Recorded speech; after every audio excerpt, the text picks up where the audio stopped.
Hey everyone, welcome to Lesson 7 on Python Dictionaries. Dictionaries in Python are sets of key-value pairs. The data is usually managed by the key, and the value can be anything, a tuple, a list, or practically any data type. Dictionaries are used quite commonly in Python, and they allow you to connect related data.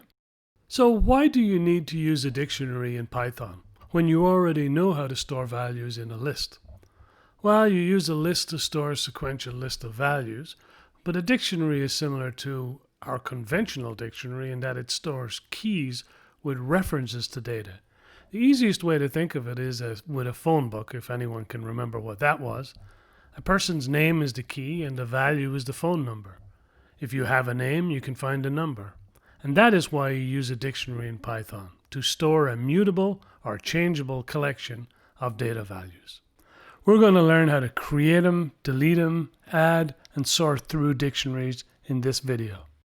To create a list that was on the previous slide, you would simply type breakfast equal to the following keys and values.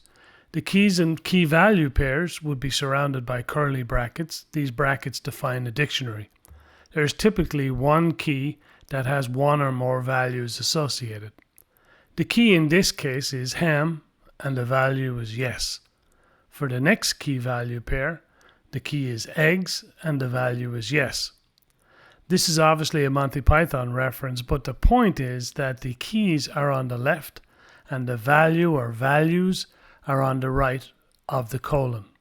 This is a typical dictionary that you would use in a program. Dictionaries are frequently used to store data on an object, and the key value pairs are associated with each other. An example would be a data object in a game. It could be an alien, a zombie, or a moving duck. Whatever the object is, it needs persistent data or settings associated with it. Typically, this information on the object would be tracked in a dictionary. Data on the object could include the color, speed, points, and the coordinates, for example. Dictionaries, when you look at them, might not appear to be that important, but they are, and not just for game development, but all sorts of data parsing. So dictionaries are extremely powerful. This is what the loop would look like to go through a dictionary. I have a heading on the top called breakfast menu, and the /n is a special character that is used to move the next character to the next line. /n moves to the next line, and /t adds a tab. These are special characters in Python that allow you to format the printing output. So for the loop in a dictionary, we use two variables to loop through the breakfast dictionary. One for the key and the second for the values. Similar to the for loop, the variables can be anything, but I use k for keys and v for values, which is a good practice. The loop goes through each key and each value to print it out. To concatenate the keys and the values for printing on the same line, you often need to convert the variables to strings first. I put a tab in the middle to make it look better as well. So let's see how this looks. Here you have the breakfast menu that includes the ham, eggs, and spam on the left, with the responses on the right. So this doesn't look too bad. This is how you loop through and print a dictionary. You could also perform actions on the dictionary items in a similar loop. To add items to our dictionary, you would simply put the name of the dictionary followed by the brackets with the key. As I mentioned in the slide before, the key is usually the manager of the data. In this case, we're adding a new key called grits with a new response. If we run this, we should have grits added to our list, and we do. Removing items from the dictionary is pretty straightforward as well. You just use the delete command. Again, you would call up the reference by putting the key in brackets in front of the dictionary, and then you can use the delete command to delete the key. Now we should no longer have spam, and we don't. You can use lists or tuples for the values in the dictionary. So if we were to change the game object dictionary to have a key with multiple values, we could use a list, for example. The list of values for the icon key could include color, points, speed, etc. Now we reference the icon key, we would get all the values from the list. The point of this exercise is to show that the value item can be a list, a tuple, or even another dictionary. An example here is the best way to show you what can be done with dictionaries in Python. So here we have 4 lines of code that sum up the power of dictionaries. This could actually be written in 1 line, but for illustration, let's go through it this way. The first line is a declaration of a dictionary. The second line adds a key value pair. The third line adds a key with a list of values. And finally, the last line shows that you can nest a dictionary within the values of another dictionary.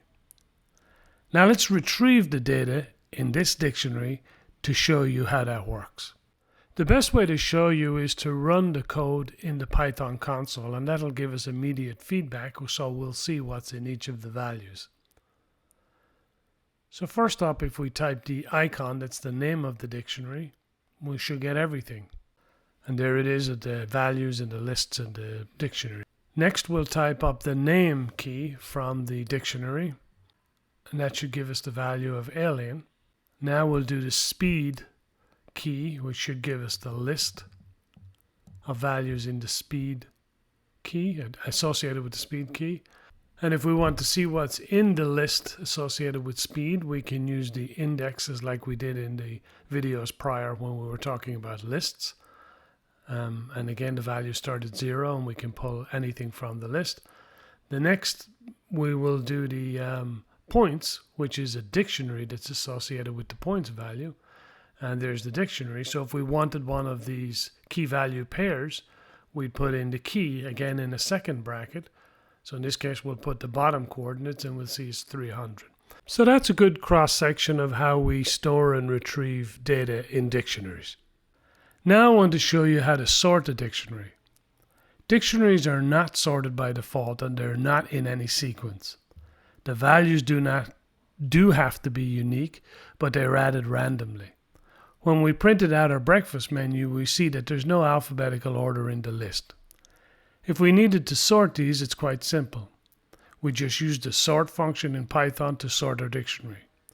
We put sorted in front of the dictionary items, dictionary.items, and include them in parentheses. If we run that, we'll get an orderly, alphabetically ordered list of keys in our dictionary. So we just covered the basics of Python Dictionary, and you can probably see how important and how useful they could be. They're to store data about an object. We added keys and values, we showed lists and dictionaries within dictionaries, and finally we learned how to sort the keys in a dictionary. If you want any of the code used in this lesson, you can go over to my GitHub repository at the link below. In the next lesson, we're going to talk about the while statement and while loops. I hope you've enjoyed this video, and if you have, please don't forget to like, share, and subscribe. See you soon.